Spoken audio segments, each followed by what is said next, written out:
I'd be a winner. Not really.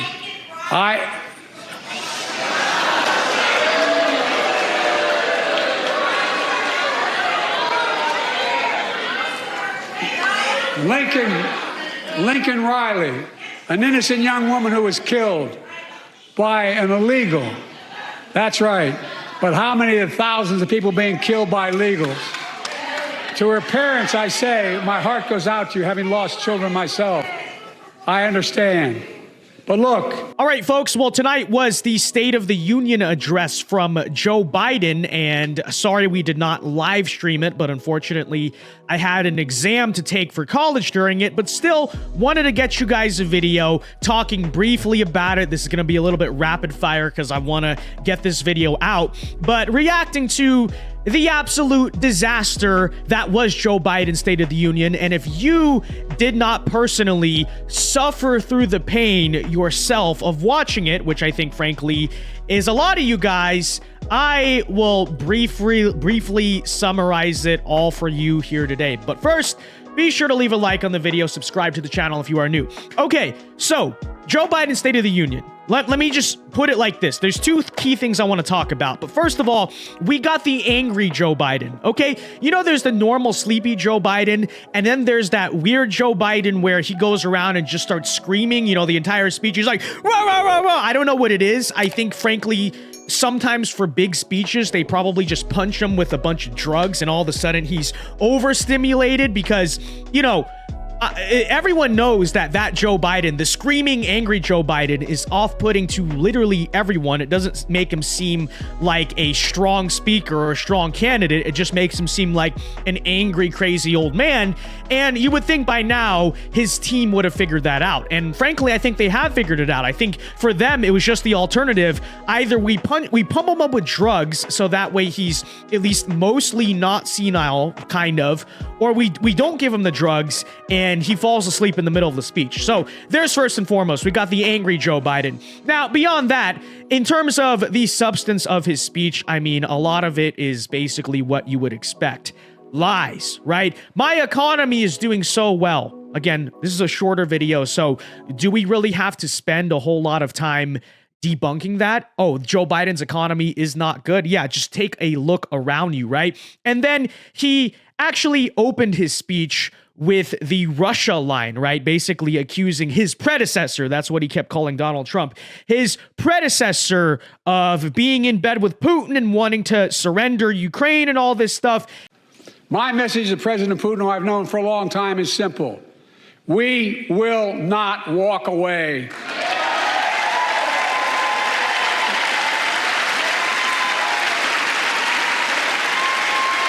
We will not bow down.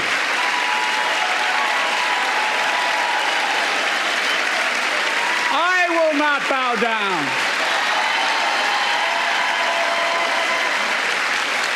In a literal sense, history is watching.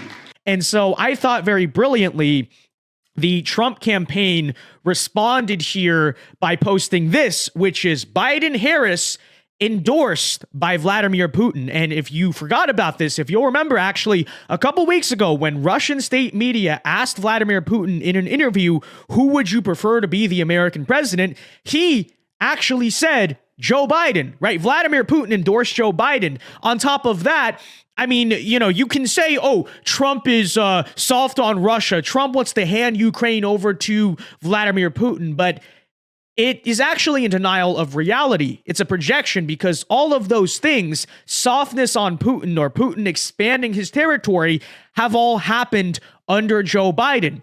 Putin did not invade Ukraine under President Trump, frankly, for a reason. He did under Joe Biden for a reason. Okay, but Joe, even though he oversaw it, you know, they're doing this thing, it's just a bunch of nonsense. We, frankly, shouldn't let them get away with it because when Biden was VP, they took Crimea. When Biden now is president, they took Ukraine.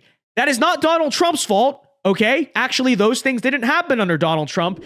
That is Joe Biden's fault, okay? And similarly, he pointed this out, right? Israel would never have been attacked under President Trump. And, you know, that's some of what, you know, Joe Biden was talking about here. But I am now going to talk about the clip that I'm sure will be the most viral of the entire State of the Union. This is what everyone's going to be talking about, which is this moment here with Marjorie Taylor Greene regarding Laken Riley. Now, if you're unfamiliar, I'm sure everyone knows her by now, but that is the University of Georgia student who was tragically killed by a Joe Biden illegal immigrant. And I say Joe Biden because the illegal came into our country under Biden's presidency, right? Up while she was on that run during the morning. It's a very tragic situation. It's also something that Joe Biden has refused to talk about, right? Won't say her name. So Marjorie, she's kind of heckling him here in the speech, is challenging Biden to say Laken Riley's name, and take a listen to what happens next year. It's not about him. It's not about me. I'd be a winner. Not really.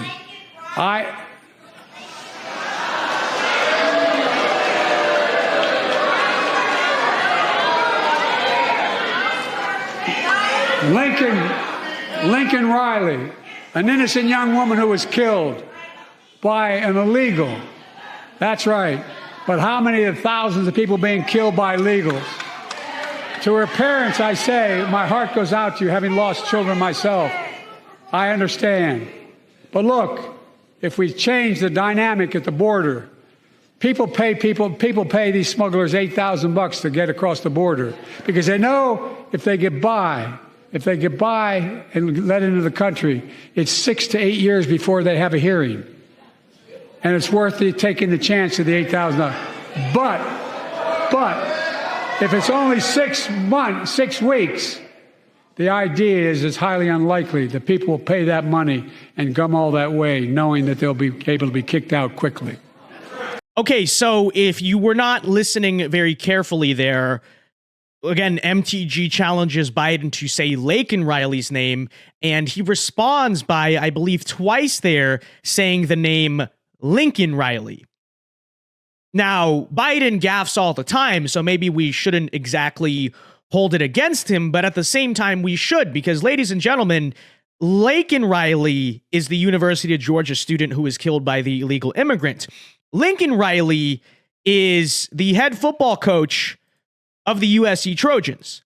Okay?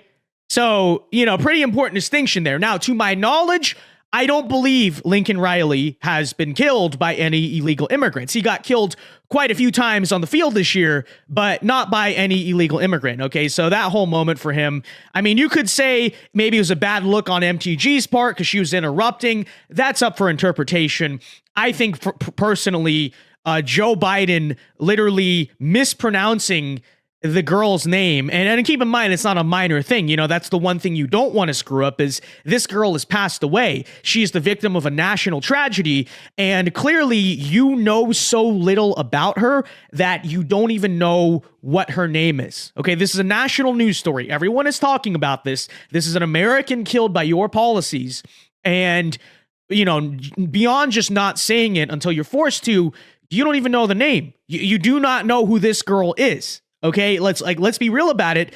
That is really what it comes down to. So that was a moment, of course, that President Biden once again failed at. As you can imagine, he is now playing this act where he actually cares about border security, even though he clearly doesn't. Okay, he refuses to do the executive action necessary to fix the border. He keeps blaming Congress for it, even though, first of all, his border bill is a sham. It's terrible. It would not even fix illegal immigration. And beyond that, it's also unnecessary because, again, he can fix this through executive action. But he refuses to do so. He refuses to reinstate the Trump-era policies. And because of that, yes, what happened to Laken Riley absolutely is on Joe Biden's hands. He can blame Republicans as much as he wants. He can, of course, claim that he really cares about the border. Oh, suddenly, it's been happening since he took office, but suddenly in 2024, now the border is his top priority. It's a bunch of crap. It is a bunch of nonsense.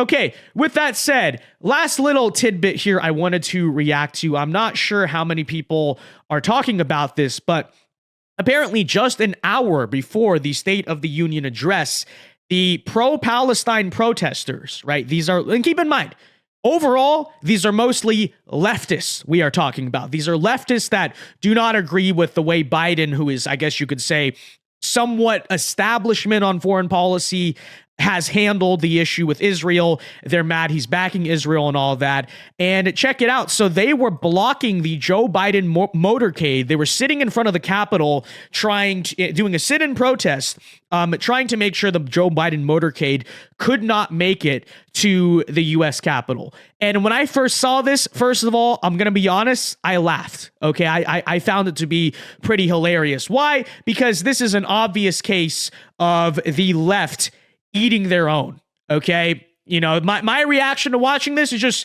hey, let them fight, figuratively speaking, okay? But, you know, as you could see, it's not even just Republicans who are pissed at Joe Biden or trying to spoil Joe Biden's State of the Union, because that is, you know, expected. We understand that would happen and why that would happen. But I found it to be pretty hilarious here. The pro-Palestine people, aka, I mean, it's basically an offshoot of the quote unquote woke mob, the people that the establishment Democrats have propped up for so many years now, are now turning against their president, their candidate. They, you know, clearly just cannot be controlled here. And it was just kind of funny to see. Now, I will say, if someone can update me here, I did not get any information as to what actually happened to them, okay? Because clearly, as I'm sure you can tell, the State of the Union address did take place, so they were not successful here, but I'm not clear on whether or not they were dispersed, right? Because what I was thinking when I was seeing this is, wow, either one of two things would happen. Either A, they're not able to get to the State of the Union because of protesters, which would not be a good look for Joe Biden. Okay, you just bail on a State of the Union address. Or two, in order to clear the road, the police would have to start doing something, right? They'd have to tear gas the protesters, do something. And you know, people, specifically people on the left, would not be happy about that, right? Joe Biden gasses, quote unquote, innocent, peaceful protesters, according to them. So that would have not been a good look either. So I never, again, got confirmation what actually happened to these people. I'm just going to guess that the motorcade went around them or something, which shows, I guess, their blockade there was, very successful, right? Very successful.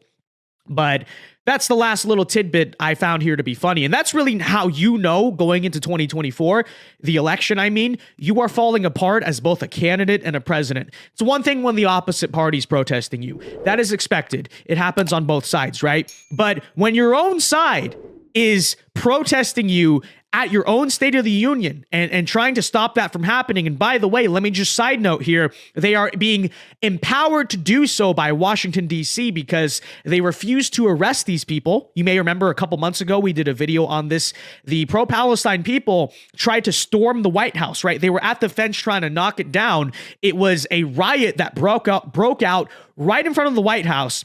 And we got an update from Washington, D.C. police and Secret Service that 0 arrests were made. So they've empowered these people. They refuse to arrest them. And I'd argue now, because in both the sense of arresting them and reining in the woke left for the Democrat Party, right? As a combined result of those two things, you're now in a situation where these people can't be controlled. And here they are mogging you, yelling at you, screaming at you at your own State of the Union address. All I'm going to say is, in this context, I'm not a fan of these protesters, in general, but in this context, it is kind of funny, right? It is kind of humorous to witness. And, that basically just sums up the State of the Union here. Again, I don't think there's much I really need to say. The State of the Union sucks right now. We're going to make it better in November, but it sucks right now. Joe Biden told just a whole lot of lies tonight, and I think you can see the evidence that he is failing all around you, right? Words mean one thing. The country around us is visibly falling apart. And it is getting so bad that even the left is in the streets illegally protesting, right? Trying to obstruct government proceedings, committing an insurrection, you may say, against their own guy, against their own puppet. You want to know how you're in a bad situation? That is how you know. Okay. But with that said, folks, if you did watch the State of the Union, what did you think? Be sure to let me know your thoughts on all of that in the comment section down below. Leave a like on this video, subscribe to the channel if you are new, and until next time, Alpha moves only. God bless. Have a very great rest of your night, and peace.